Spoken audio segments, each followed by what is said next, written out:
तिरक्या पट्ट्या जोडताना बघा कित्येक जणींचा असा प्रॉब्लेम होतो की व्यवस्थित तिरकी पट्टी जोडली जात नाही, मागे पुढे पट्टी होते।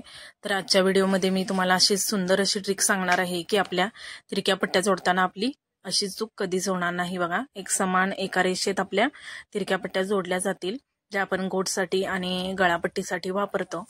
आणि आज मी तुम्हाला एकदम सोपी अशी तिरक्या पट्ट्या कट करायची ट्रिक ही सांगणार आहे की जी तुम्हाला खूपच उपयोगी पडेल। बघा, तर व्हिडिओला आपण आज सुरुवात करूया।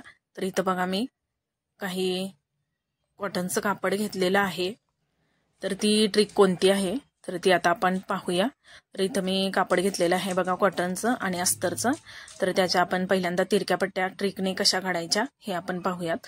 तर पहिल्यांदा तिरक्या पट्ट्या काढताना आपण कसं करतो तर पट्टी, टेप किंवा इतर कोणत्याही गोष्टीचा वापर करून मार्किंग करून तिरक्या पट्ट्या काढतो, किंवा अनेक ताई कसं करत असतील तर डायरेक्ट कात्रीनं पट्ट्या कट करायला घेतात। तर त्याही पट्ट्या कट करताना कमी जास्त होऊ शकतात बघा रुंदीला, आणि त्यामुळे आपली तिरकी पट्टी जोडतानाही कमी जास्त होते।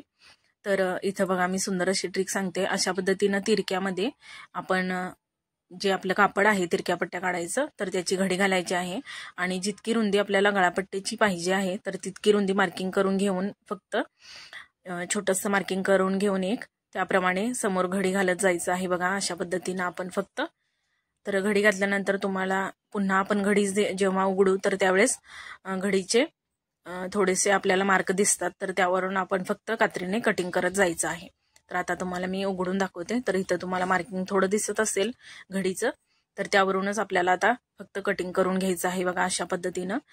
तर अशा जर ट्रिकनं तुम्ही जर कटिंग केलं तर तिरक्या पट्ट्या आपल्या एक समान रुंदीच्या आणि छान अशा एकसारख्या निघतात बघा तिरक्यामध्ये, आणि जोडताना पण त्या एक समान अशा होतात। तर जोडायची ही ट्रिक एकदम मस्त अशी ट्रिक मी तुम्हाला आता सांगणार आहे। पहिल्यांदा आपण सगळ्या ज्या पट्ट्या आहेत त्या कटिंग करून घेऊयात। तर आपण नेहमी जोडताना कशी पट्टी जोडतो तर तिरक्यामध्ये आपण पट्टी जोडतो। तिरक्यामध्ये म्हणजे एकावरती एक पट्टी ठेवून आपण तिरका कट देतो दोन्ही पट्टींना एकसारखा।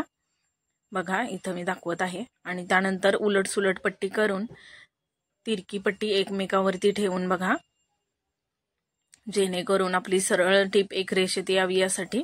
आणि अशा पद्धतीनं आपण टीप मारतो।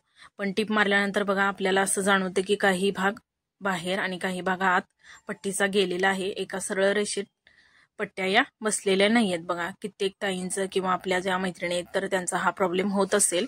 नवीन शिकणाऱ्यांचा तर 100% असा प्रॉब्लेम होतो, व्यवस्थित परफेक्ट पट्टी जोडायला येत नाही।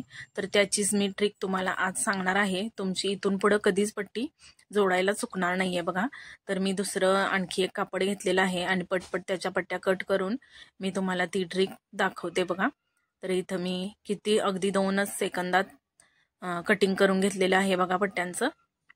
अगदी काहीच वेळात पट्ट्यांचं कटिंग होतं। मी नेहमी हीच ट्रिक वापरते।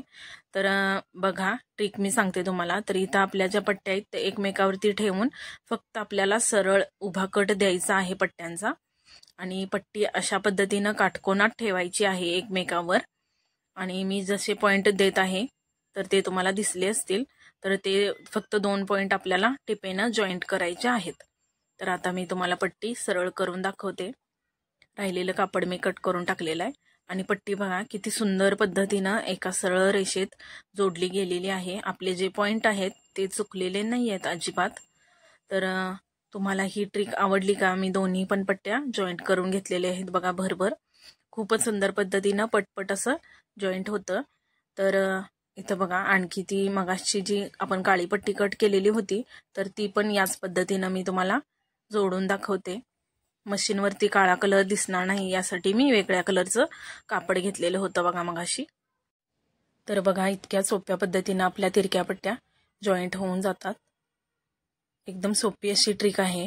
तुम्हाला जर ही ट्रिक आवडली असली तर एक लाईक नक्की करा आणि कमेंटही करा।